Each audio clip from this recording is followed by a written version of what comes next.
मधु की शादी राज से हो गई। वो ससुराल आई। ससुराल में सास ससुर ननद सभी बहुत प्यार करते थे मधु को।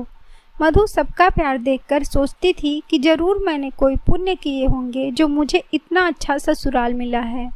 लेकिन ये सब उन लोगों का दिखावा था। असल में कहानी कुछ और ही थी। मधु की सास बहुत कामकाजी महिला थी। वो अपने आगे किसी को गुनती नहीं थी। कुछ दिन बीता। अब मधु की पहली रसोई थी। उसने खूब अच्छा पकवान बनाया। सब लोग खाने बैठे। मधु सबको खाना परोसी। सब लोग खाएं और मधु की तारीफ करने लगे। राज भी मधु की तारीफ किया। ये देखकर कि सब लोग मधु की तारीफ कर रहे हैं, मधु की सास को अच्छा नहीं लगा। उन्होंने बोला, इतना ज़्यादा तेल मसाला पड़ा है तो अच्छा ही लगेगा, लेकिन इतना ज़्यादा तेल मसाला नुकसान भी तो करेगा।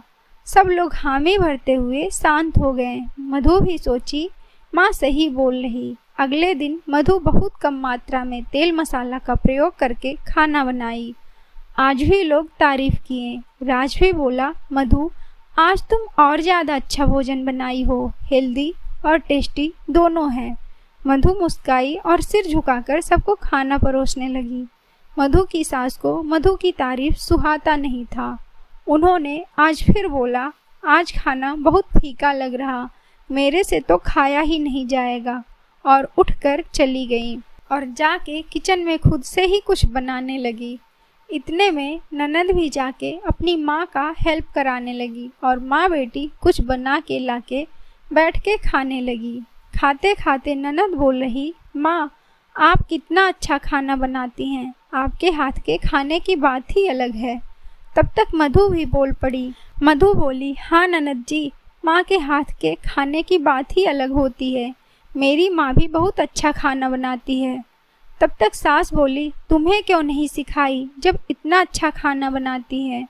मधु बोली, सिखाई तो थी माँ जी, लेकिन आपका टेस्ट अलग है, वरना बाकी सबको तो अच्छा ही लगा है खाना। सास ननद दोनों लोग चिढ़ गईं। बोली, अच्छा तुम्हारा मतलब है कि हम झूठ बोल रहे हैं। अरे राज बस तुम्हारी झूठी तारीफ कर सकता है, मैं नहीं। मधु बेचारी शांत हो गई। सोची, अगर फिर मैं कुछ बोलूँगी तो यही होगा कि कल की आई हुई बहू जवाब दे रही। ऐसे ही मधु की सास ननद कोई भी मौका नहीं छोड़ती मधु को नीचा दिखाने का। मधु बेचारी इग्नोर कर पाती तो इग्नोर करती, वरना जाके कमरे में रो लेती और खुद को ही समझा बुझाकर सही हो जाती।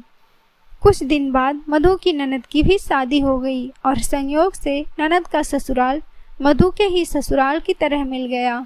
अब ननद की सास सेम मधु की सास की ही तरह करने लगी और मधु की ननद घंटों फोन पे अपने सास ननद की बुराई करती और रोती।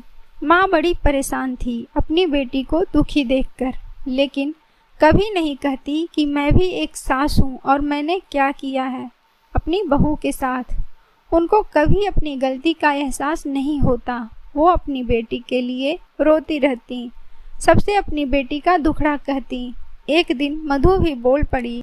मधु बोली, माँ जी लड़कियों को तो दुख मिलता ही है, ये दुनिया की रीत बन गई है। ऐसे ही मैं भी जब तक बेटी थी तब तक मेरे अंदर सभी गुण थे।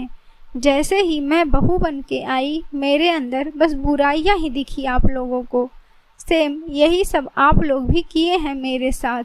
मधु की सास को बुरा लगा और वो अपनी गलती न मान के उल्टा बहू को ही सुनाने लगी कि तुम ऐसी थी तो हम लोग तुम्हें बोलते थे, लेकिन मेरी बेटी ऐसी नहीं है, उसके साथ उसकी सास ननद गलत कर रही। मधु ने बोला, माँ जी जाके पूछिए, वो भी यही कहेंगी कि आपकी बेटी ही ऐसी है, तभी वो लोग ऐसा कर रहे हैं। माँ जी जैसे आप अपनी बेटी को सब कुछ सिखा कर भेजी थी, उसी तरह मेरी भी माँ मुझे सब कुछ सिखा कर भेजी थी।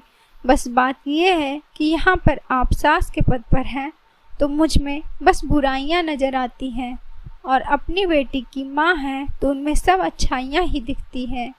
सास भी समझ गई थी कि बहू सही बोल रही।